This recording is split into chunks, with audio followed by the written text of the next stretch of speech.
Welcome back to the Get Off the Treadmill podcast for small business owners and entrepreneurs, where we show you how to build a successful business and to have a life too. We're going to dive into another topic that helps us make more money in less time and to get off the treadmill so we can experience a life of significance. And now, your host and the author of the #1 best-selling business book, Making Money is Killing Your Business, Chuck Blakeman. Hi, I'm Chuck Blakeman, and today we're going to do part 2 in a 2-part series on the mission-centered organization. What it means to build an organization around leaders, not managers, and how to do this based on a mission-centered focus. This is a concept, whether you have 3 people, 300, or 30,000. I've seen it work across the board. So this isn't a giant corporation thing, nor is it a local thing. This is a thing for all of us to replace the top-down hierarchy, what we call the factory system model, which most companies are still using, with something we call the participation age structure. And it's based on this idea of a mission-centered organization. So in the last podcast, again, this is a series of 2, and this is number 2, we introduced the principle of the mission-centered organization as a way of changing the organizational structure by moving the focus from bosses, departments, and departmental rivalries to a commonly held, widely accepted purpose, which is stunningly to focus solely on serving the customer. A good mission statement is a focus on the customer. We also talked about how this move from a boss-centered structure to a mission-centered structure is that when we declare that mission is now the only boss, we as leaders place ourselves under that one boss. All of us now work for the mission statement. And the mission statement is, what result do we want our customers to get? That should be our mission statement. We talked about a mission statement in the last one as a great example. Fuji Films, I believe their mission statement is something about great smiles. I mean, that's just fantastic. That's really their mission statement. It's about what result do we want our customers to have. That should be your mission statement. That should be ours. So if we are mission-centered, we're no longer boss-centered. I work for and I serve at the pleasure of the mission statement. No one person is a boss anymore. Everyone is now a servant of the one boss, the mission statement. If you haven't listened to or watched that short podcast first, it might be a good idea to start there to get a better context for this one. But if that's not in the cards for you, you can still jump right in here and keep listening or watching, because this is changing the way we organize and it'll work for you. Companies that jump on board with this will thrive, and I believe those that don't will be left behind. So in this second podcast, we're going to unpack the mission-centered organization to see how it works, how it can create organic structure that replaces the traditional imposed top-down hierarchy, or what we call the pyramid scheme. And I'll share some remarkable examples of how this more organic approach to leadership in the participation age is working in some companies you're all going to recognize. So let's talk about how being mission-centered works. The participation age organizational model aims to increase revenues, grow faster, increase productivity, and sustain exponentially higher staff retention and worker satisfaction than the top-down model. I mean, we all want that, but this actually works. As we make the pivot to being mission-centered, our mindset about leadership and who is responsible for what begins to shift. And I'll speak to a common fear here. Some leaders say, this all sounds great, but there's no way they're going to create potential chaos, radically changing their structure right now so that they might benefit later. Some express that the risk of going backwards for a while is too risky for a future benefit, even if they could see that in the long run it would be better. I mentioned this in my last podcast, but it's worth saying again. I've worked with a lot of large to very small organizations on this shift from a top-down hierarchy to a participation age, mission-centered structure, and I have never once yet experienced a company hesitating, going backwards, or experiencing any kind of fragility as a result. It's always been quite the opposite. And it's been fun to watch with organizations who kind of held their breath and waited for the bad things to happen as they, quote, dismantled all the old stuff. Quite the opposite has been universally true. As soon as companies begin to embrace the participation age mission-centered model, they see improvement in almost all of the most important numbers: growth, revenue, profit, productivity, and employee retention and satisfaction. That's not to say that it couldn't be done wrong. Google did it wrong in 2003, and it created all the chaos any organization might fear it would. But that's because they ignored fundamental principles of change management, which from my perspective is this. Anytime I want to change something meaningful, it is better to add something new before we subtract something old. In 2003, Google just ignored that. They could see that the research was clearly supporting a move away from the tired factory system model of top-down management full of middle managers.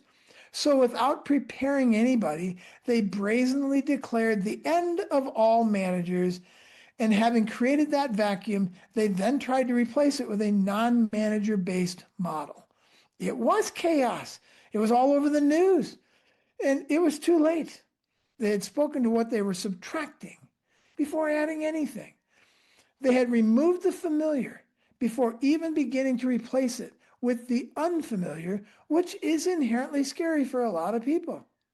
So 3 months later, they reeled it all back in, and they decided on the spot, they didn't want to admit they'd messed up the process, they just decided that managers were essential.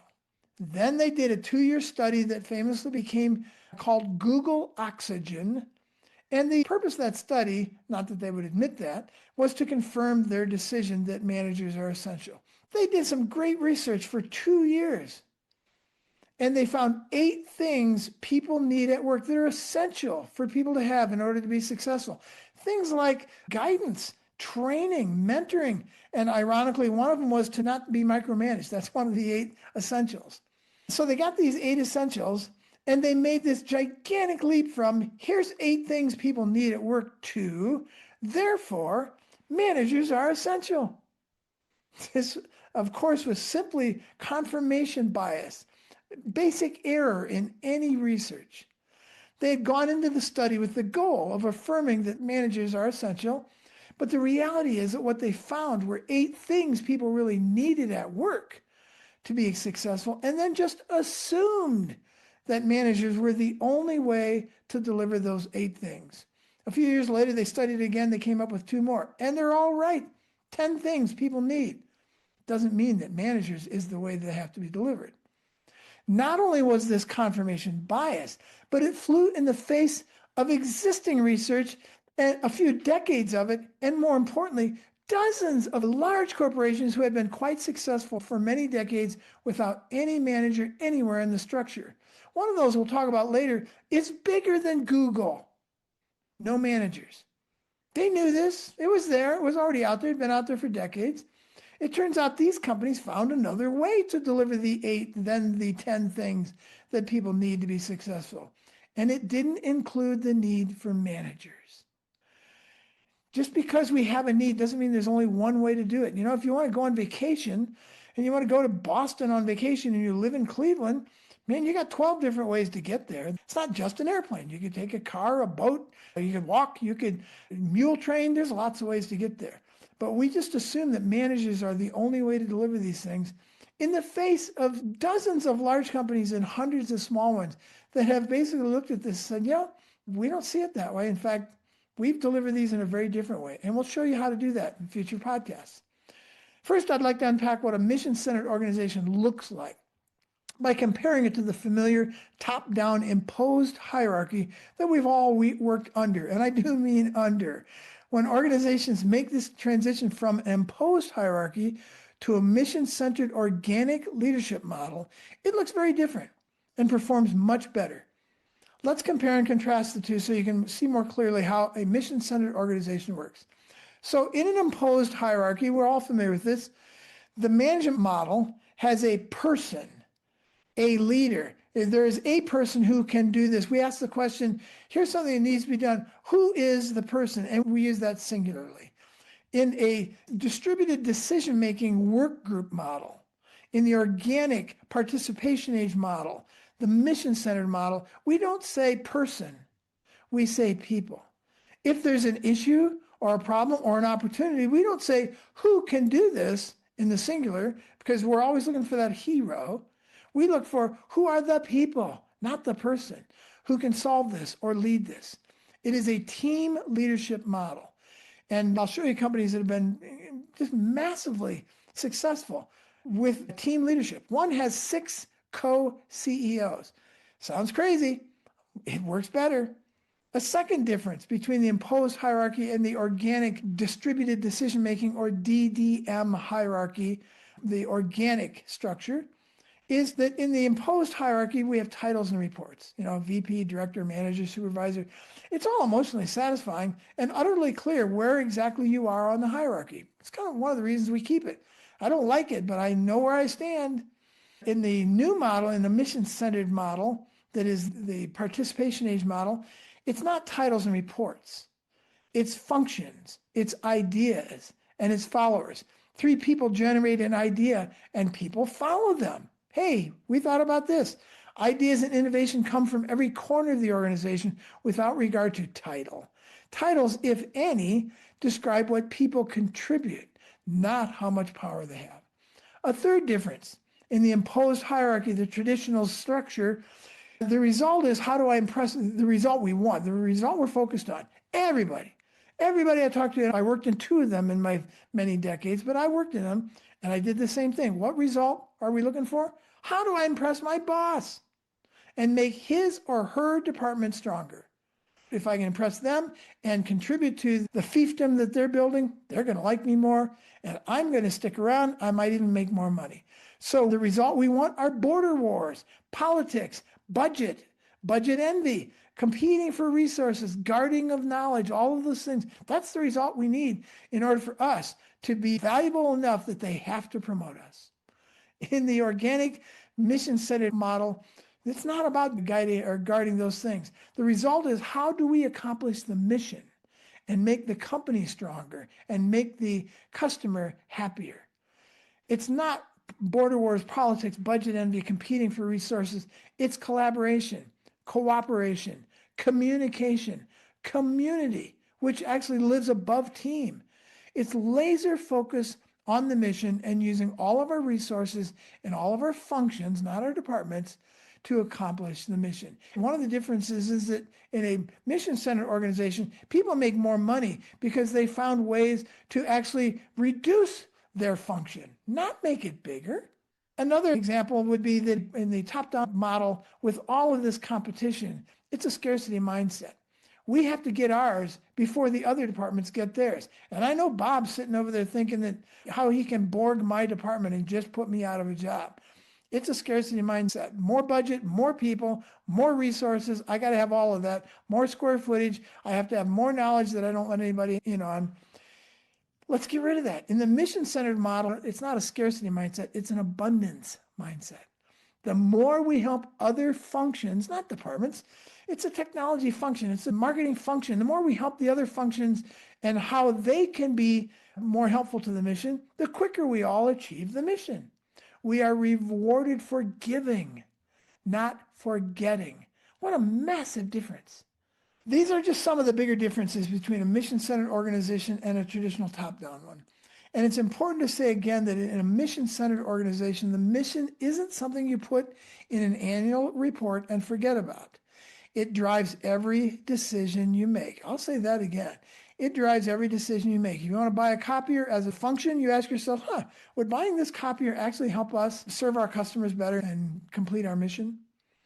And so everyone, from the highly strategic people to the fully tactical line workers, must all know the mission statement like we would know any boss in a top-down factory system. And I will remind you that 98% of all companies, regardless of the industry profession, are running on that archaic top-down factory system model that the industrial age left behind for us to trip over.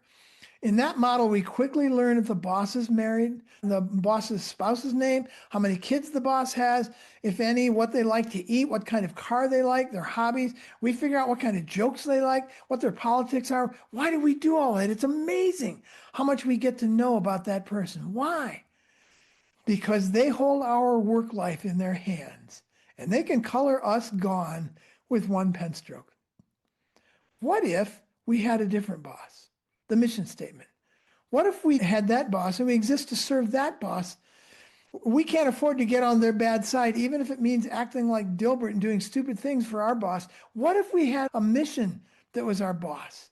Let's get to know the mission statement, the intimacy and the intricacies of the mission statement and how it works out in every day of our lives.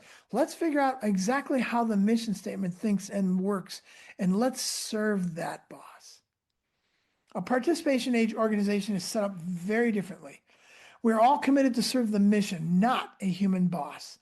That is not, and by the way, we'll get to this later, but importantly, there's no one person who can fire anyone in a participation age company. So nobody holds the gun over my head. My team can hire me, my team can let me go, but it's not going to be one human being. We're all committed to serve the mission, and it's not a human boss.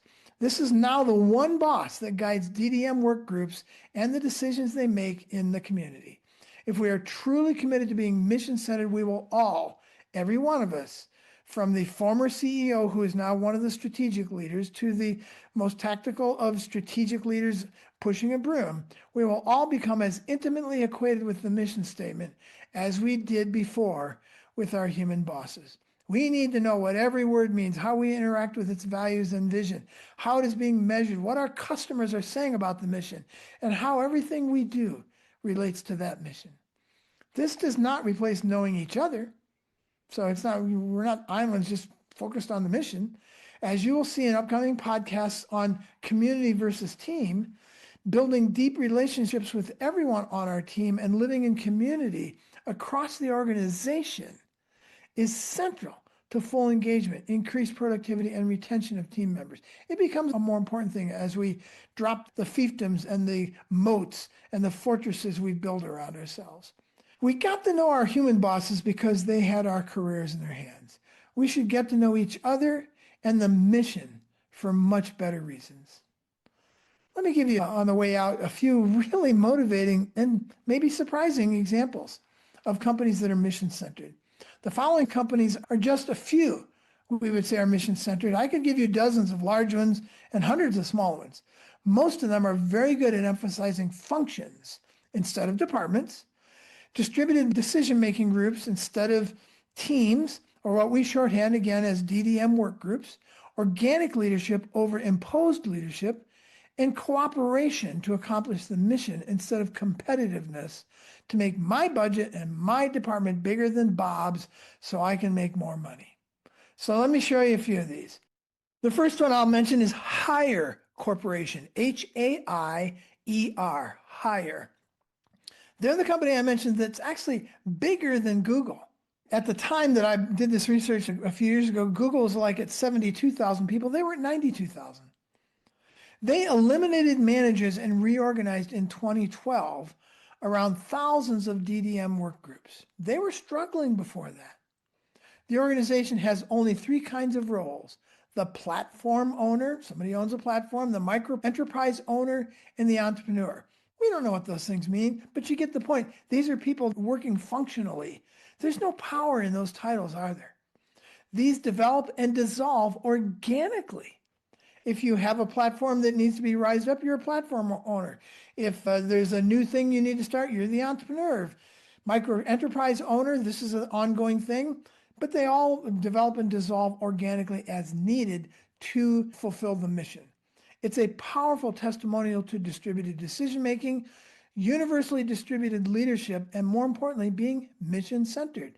If this position or this team no longer serves the mission, then we dissolve it because it's not about building fiefdoms. It's about serving the mission. And I can tell you that after they did that, they took over and they now own like 10% of the white goods economy around the world. You know, washing machines and refrigerators and microwaves, 10%. They're huge. And they're in a communist country, regularly oppressed. And I mean, I love this company because they have all the reasons why they can't be able to be a flattened, non-top-down organization, and yet here they are. My second example is the Morningstar Company. Chris Roofer and his team, they may have been the first ones to really talk or to label, to put a good label on the idea of being mission-centered. A lot of companies came before them that did something like that. But in the early 2000s, his team brought early and simple clarity to the idea of being mission-centered as a way of replacing allegiance to hierarchy, departments, and managers. They have functions. They don't have departments. They train everyone to make localized decisions by asking if it supports the mission. We owe Morningstar a debt for their contribution to the real clarity around being mission-centered. And then Buurtzorg, B-U-U, two U's, B-U-U-R-T, Bert Zorg. This is a Dutch-based visiting nurse company that went from a startup with just a handful of nurses to thousands of nurses worldwide in less than a decade, all without managers. Started that way, all without managers, and they still have that perspective and that structure. They put an emphasis on accomplishing the mission through localized distributed decision-making teams, DDM teams, of 12 nurses per team who self-organize, find their own offices, and distribute responsibilities among themselves. Oh my goodness, how can they do that? Where's the manager? They can't possibly... Yeah, people are actually smart and motivated. You'd be surprised. You'd be surprised. When you set people free, they raise themselves to your highest expectation of them. If you believe they can do it, they're going to believe that too. Buurtzorg is a great example of a company that is centered around being mission-centered, and all their decisions are made based on that. Here's one you may know, W.L. Gore. You may not know the company, but you remember Gore-Tex. They make the breathable fabric that has made them a huge company. Bill and Vivian Gore started Gore-Tex in their basement in 1959. And today I don't know what it is. I'm guessing $3-4 billion, 10,000 plus people. He created from the beginning, I'd love to have talked to him before he passed to ask what made him think to do this. But in their basement, when they created this company, they created it as a flat, what he called a lattice-like organizational structure where everyone shares the same title of associate. No power in that title. He created a company where there were neither chains of command nor predetermined channels of communication. Remember, Elon Musk wanted to get rid of these burdensome chains of communication. Well, he just changed the structure so that there couldn't be predetermined channels of communication. Leaders replaced the idea of bosses. Associates choose to follow leaders. They choose to follow leaders. What a concept, rather than having bosses assigned to them. We think most companies are full of leaders. I would suggest most companies don't have a single leader in them. How do I know that? Because nobody chose them. And leaders have followers. If you want to know if you're leading, look behind you. If nobody's there, you're out for a walk. And there's a lot of managers and a lot of people who hold the title of CEO or COO or some other leadership title, and nobody is actually following them. The only reason they think they're leaders is because they have a gun. And they can fire the people under them, so they continue to do that. Associates choose to follow leaders rather than have bosses assigned to them. At W.L. Gore, you know how the person becomes she called herself the chief troublemaker. She got into that because the 10,000 plus people voted her in, and everybody was surprised that she was the one who became the leader of the organization in a strategic fashion. That's leadership. How do we know she's leading? Because she's got followers. Buffer is another company. This company is the creator of a social media management platform. They're fully distributed across the United States with an emphasis not on headquarters and departments, but on functions, teams, sharing of resources, no fiefdoms, and getting things done together. They use the functions to get things done. I need a little bit of marketing and a little bit of technology, a little bit of sales. This isn't a departmental thing. These are functions. They also share all their revenues, salaries, profits, etc., openly with each other and with the public. It's a great example of a mission-focused, mission-centered organization that's doing great things. And then here's another one that may surprise you. GE Aviation, what used to be General Electric. GE Aviation makes, I think, something like 1/3 of all the giant airplane engines for giant airplanes around the world. Huge. They have 8 factories churning out engines. I can't think of anything more technical to make than an engine. Distributed decision-making teams are the rule there. There are no managers at these 8 plants. These DDM teams carry out traditional supervisory tasks for themselves, such as planning and scheduling, production, setting overtime, vacation policies, and improving manufacturing process, things managers used to do. The team members sit on councils alongside company leaders and have input into promotions, firings, and overtime decisions. GE leans on team members to understand and take ownership of their work, a key way to engage employees almost immediately. Great example of a mission-based organization where they're not focused on fiefdoms and departments. They're focused on how do we use all of our resources to get the job done, to get our mission accomplished. So the message in these two podcasts is simple. First, your mission statement should clearly state the result you want your customer or client to experience. Your mission statement is never about you. That's your vision statement. That's a whole nother podcast. Your mission statement should be solely around the experience that you want your customer to have. When they read it on the wall of your building, they want to look at that and say, yeah, I want that. That's what I want. That's a good mission statement. Second, we should all then pledge allegiance to the mission statement as our one and only boss and run every decision through that filter first. In the next few podcasts, we're going to flesh out how distributed decision-making work groups and organic leadership make this work. So it's not chaos, it's not anarchy. And you'll get a clear picture of how to build any organization without the tired top-down model we inherited from factories. If you are a company of 3 people, 300 people, or 30,000 people, we'll show you how this works and why it's better on every level than the system, that factory system that we're still flogging in what we think is the modern world. So in summary, we all serve at the pleasure of the mission. In a mission-centered world, we all serve at the pleasure of the mission. It levels the playing field, and it invites everyone to stay focused on accomplishing the only thing that really matters, getting the customer the result we want them to have. Being mission-centered appropriately flattens the entire organization, nudging us into community rather than pitting us against one another. Let's stop guarding fiefdoms and work together for the good of the company by serving the mission. We'll show you how to do that in the next few podcasts.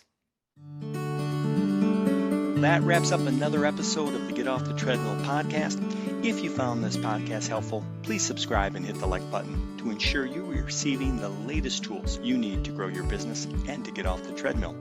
If you want more information on the 3 to 5 Club, the Crankset Group, or to book Chuck as a business advisor, speaker, or workshop leader, you can contact us at grow, GROW, at cranksetgroup.com. Until next time, have a great week.